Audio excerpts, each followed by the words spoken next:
The Blue Angel mission has become simply to inspire people to become the very best at what they do. Straight up. That's the only way to see the Blue Angels, a spectacular traveling show of the Navy's top flyers. We put you in the pilot seat with Commander George Dom and his team. Climbing into the vertical. Commander Dom calls for another formation change. Go, Diamond Stinger. Ditto, ditto. Military's flight demonstration team filled the skies with precise maneuvers for the second straight day. There are many, many pilots out there that are much better pilots than I am. I just had the opportunity, the timing was right, to come here and be on the team. My job, as I saw it, was to fly the most solid, consistent lead jet as I could. Holy, what the heck was that? The Blue Angels, but they were close. I mean, they were close. For me to be successful as the flight leader and put on a Blue Angel air show, we had to figure out, what do we have to do in order to reach that level of unconditional trust.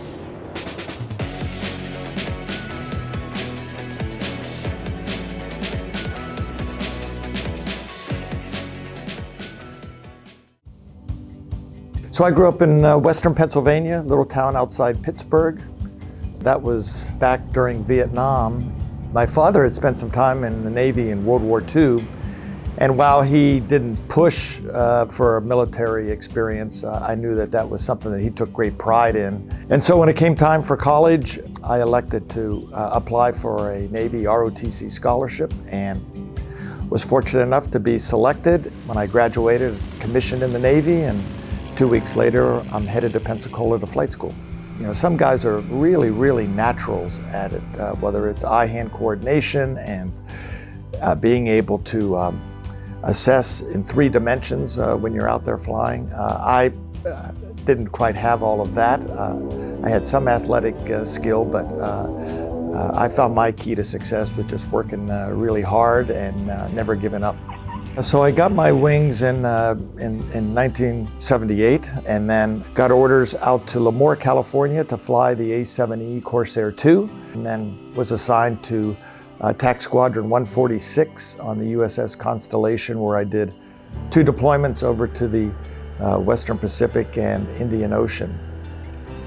So when I was finishing up my first tour in VA 146 and coming up for orders, talking to my CO about it, he said to me, geez, have you ever thought about applying for the Blue Angels? And I frankly hadn't given that much or any thought, but he said, yeah, I think you'd be pretty good at this. So I applied, and he endorsed my application.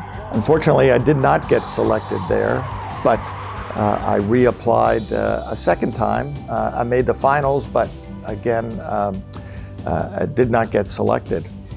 And I went off and continued on with my career, but always had sort of one eye on the Blue Angels and my friends that made the team, and hearing about their experiences and so forth. And then later on, when I had the opportunity after commanding a fleet squadron to apply to be the leader, I did. And the Chief of Naval Air Training, who is responsible for all the training air wings and squadrons, is also administratively responsible for the Blue Angels, and he convenes a selection board that includes active duty former Blues as well as some that are out of the Navy. I was fortunate enough to be selected, and it was quite an honor, of course, because the other finalists with me were all extraordinary aviators, extraordinary leaders, and so forth. When I joined the Blue Angels, of course, I had much more flight time and experience than the wingman that I was going to be flying with did, but I didn't have any Blue Angel experience. Having deployed, having flown a fair amount of formation and watching the team, you think you have some sense of how close they're flying, and then you get put in the back seat and you get put into the slot position there in the diamond, and it's eye-opening how close they're flying. And so we all have the same experience in that we go, holy crap, I got to soon learn how to do this. Winter training, the team goes from its home in Pensacola, Florida, out to El Centro, California on the 2nd of January because the weather out there in Southern California is just wonderful that time of year, and they can depend on pretty much clear skies and so forth in order to get through, which is roughly about a 100-flight syllabus. The way it works is that the new leader comes in, and there's the right wingman, the number 2 pilot, is in his 2nd year, and so you initially go out in training 2 by 2 by 2. So 1 and 2 go out together, 3 and 4, with 4 being in his 2nd year is training number 3, and then number 5 is in his 2nd year and he's training number 6. And then once we all get the basics down and get some consistency in our maneuvering, then we put 4 together into the diamond and then bring the solo pilots on board 5 and 6. And we move the altitudes down and we gradually increase the difficulty of the maneuvers. With the Blues, as a leader, you don't move either hand, whether it's with the control stick or with the throttles, without first giving your wingman a command of preparation and then a command of execution. Ease in the pull, rolling out the diamond dirty loop. And there's a little bit of a sing-song cadence that you're doing as you're maneuvering the aircraft. And the idea is that everybody then gets into sync and you're all moving the controls at the same time so that you can fly as one. And so, of course, that took some getting used to. Early on in the season, we typically do our shows tend to be more on the East Coast, within transit distance, 1 leg from Pensacola. Each week, we're just trying to get a little better and a little better and a little better until, about mid-season, you're no longer climbing in the jet, you're strapping it on. And now, as a leader, I could take into account the wind and the clouds and the terrain and all of that and be able to make, small adjustments to the profiles in order to accommodate the show site we're at. Scooter, we've got an intruder. He's not going to be a factor. We'll continue. And then it becomes a little bit of art as well as science as we're trying to show the people the very best demonstration we can. The 1997 team takes a great deal of pride in saluting Navy and Marine pilots, maintenance crew and support personnel everywhere. There are some show sites that the Blue Angels go to every year. We always try to go to where the fleet concentration is. So in the Norfolk area, and at that time in the Jacksonville, Florida area, and in San Diego, then you really want to fly well so that they feel pride in the fact that we're representing them. And then there's some other show sites that the team always goes to, and one is San Francisco, and you're flying the demo over San Francisco Bay, and the wingmen really prefer to fly over water show sites because you don't get the afternoon thermals, what we call texture, and so the air is much smoother, so they can really get in there tight and show the world what exceptional aviators they are. My first year when we went to San Francisco to do the show, and Blue Angel number 5, Ryan Scholl, call sign Doc, he says to me, boss, the 49ers have a game on Sunday. And I'm thinking that after we get done with the show, that on the way back to Oakland, we fly over Candlestick and do a flyover of the game. You don't want to suppress the good ideas coming from the rest of the team. And so I said, well, how about call the FAA and see what they say. And if they say it's okay, then call the 49ers. And if they say it's okay, then let's talk about it before we brief for the show on Sunday. And then I completely forget about it because there's just no way the FAA is going to approve a flyover of a stadium full of people on Sunday and we're calling on Thursday. Sunday comes along and we're getting ready to brief, and Doc says to me, he says, boss, remember we talked about doing a flyover today after the show? And I said, oh, yeah, what did the FAA say? And he said, boss, those guys at Bay Approach, they are great. They'll radio the MetLife blimp and tell it to climb to 3,000 feet, and we are cleared in. And I thought, oh, okay, well, what did the 49ers say? And To this day, I don't know who he talked to at the 49ers, but he said, "Boss, the 49ers said, bring it on, we want you to rock them in their seats." We get done with the show down at Fisherman's Wharf and we do the last flyby. We go over the Bay Bridge, but instead of rolling out heading 180 to go to Oakland, I keep the turn coming to the southwest and we head for Candlestick. Sit down. Boss, you're clear for the stadium flyby at 1,000 feet. The blip will be at 2.5. Contact bay approach.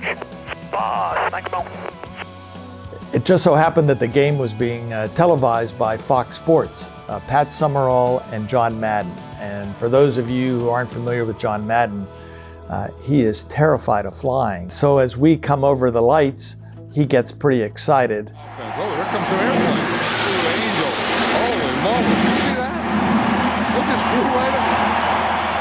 Holy moly, what the heck was that? The Blue Angel. I sent a letter to Summerall and Madden and invited them to come fly with us, which of course I knew they would politely decline. But what they did was, when we went back to El Centro for winter training in January for my second year, they sent a production crew from Fox Sports down to film a segment to be aired as part of the annual All Madden show that they would do right before the Super Bowl. And then at the end of the show, John Madden, he says, now it's time to pick the MVP. Well, you know, one of the most impressive things that I've ever seen of those Blue Angels, they have to be the MVP. That was shown on a Saturday, then it was Super Bowl Sunday. Monday morning, drive out to the hangar to practice and drive up and pull into my parking spot, and there on the roof of the hangar, the sailors and Marines had already painted on the roof Blue Angels 1997 All Madden MVPs.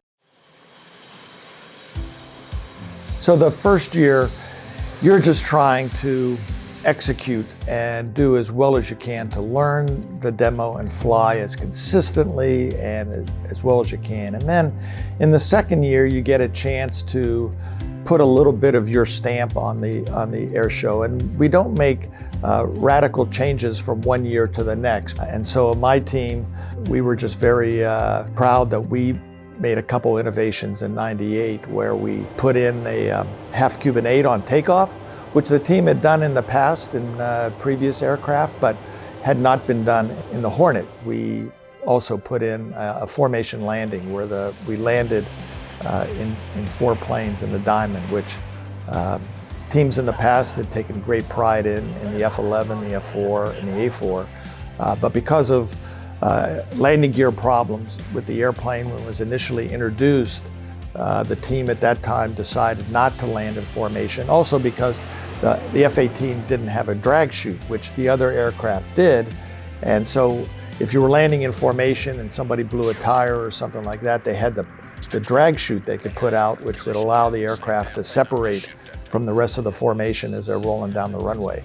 And so for those reasons, the F-18, up until our year, which was about 10 years, had not done any formation landing. We asked the folks, the engineers up at Patuxent River, Maryland, to do a risk analysis, and they came back and said that based on the improvements they had made to the landing gear, that it was safe to do that.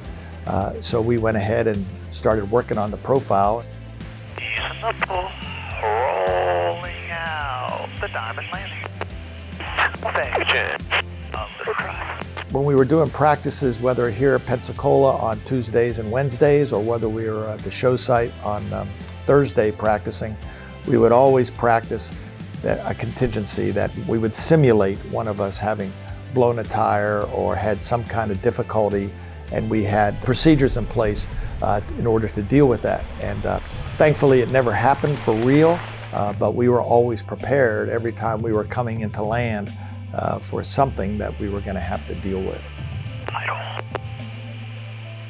See, our motto was we want to practice till we get it right and then keep practicing till we can't get it wrong. And that was really the key ingredient to us becoming just as good as we could be in the airplanes and also contributed to the safety that we're able to do things that people think are, how can you do that, as we were literally pushing the limits of human capability every day.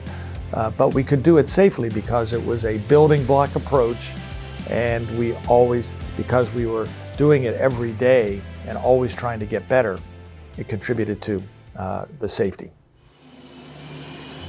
When you see the Blue Angels fly, most people think of the 6 jets, but there's another airplane that's in a Blue Angel air show, and that's the C-130 Hercules, Fat Albert. When Fat Albert shows up in your hometown, taxis up to the terminal, shuts down the engines and hoists the American flag, something really, really cool is about to happen, because out of that airplane comes the heart and soul of the Blue Angels. 45 of the most motivated, professional folks you can imagine, each one with a very clear idea about what their role is and why it's so important. And then they own it, and they go out and they make sure whatever they're responsible for is taken care of. And then what's really cool is when they get their responsibility taken care of, they reflexively look up and around to see which one of their teammates is having a challenge that they can go help them with. Whatever it takes for us to succeed in our mission, because we succeed or fail as a team. And these folks take extraordinary pride in the fact that a Blue Angels air show has never been canceled for maintenance problems, and they will move heaven and earth in order to make sure that those jets are ready to fly and fly safely. You see, people don't realize it, but the Blue Angels are flying the oldest version of whatever model airplane they're flying. The idea is that the young men and women who are out there today on the front lines of freedom, they deserve the newest F-18s and the newest equipment. And so it just speaks volumes about the dedication and the skill of these young maintenance professionals who keep these airplanes, these mature airplanes, flying safely every day. Being a Blue Angel, as well as certainly being the flight leader and commanding officer, was an extraordinary privilege and honor in order to represent the hundreds of thousands of men and women that are serving all around the world on ships, expeditionary airfields, both shore-based, sea-based, every day, day in and day out, to be able to take their story to the American public and let them know how amazing these sailors and Marines are and their families. It was just a great privilege. What kind of guys do that? I mean, does a kid want to be a Blue Angel, you think? Sure. Yeah. They never wanted to be a Blue Angel. Boss is at 370, rolling in. Taking in.